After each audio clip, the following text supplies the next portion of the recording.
वज़ीर आज़म नरेंद्र मोदी ने 15 सितंबर को शहरियों से भारत को साफ़ सुथरा बनाने का पैगाम दिया था, लेकिन रियासत जम्मू कश्मीर के मेंढर कस्बे में दही तरक्याती महकमे की जानिब से वज़ीर आज़म की सफाई मुहिम पर कोई तवज्जो नहीं दी जा रही है।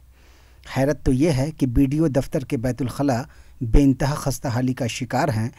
पूंछ के मेंढर में सफाई मुहिम के बजाय गंदगी फैलाव मुहिम जारी है। प्रधानमंत्री जी ने एक शुरुआत की थी पूरे मुल्क को साफ करने के लिए।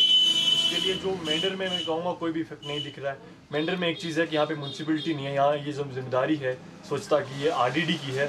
और आरडीडी ये जो है शो मतलब देख लीजिए रैली जैसे ऑर्गेनाइज़ किया, रैली में ये फोटोशूट और शो ऑफ और अपनी पर्सनल बेनिफिट्स अपना शो ऑफ करने के लिए ही किया।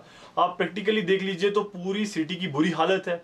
दही तरक्याती महकमे के बीडीओ दफ्तर में जो बैतुल खला है वो अपनी खस्ताहाली की दास्तान खुद बयान कर रहा है।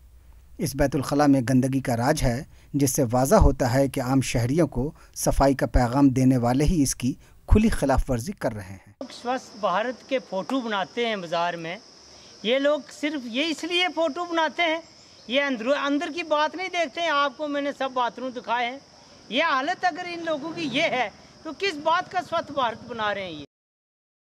मकामी लोगों का कहना है कि पूरे इलाके में गंदगी का राज है और सफाई पर तवज्जो बिल्कुल नहीं दिए जाने की वजह से बीमारियां फैलने का खदशा बढ़ गया है।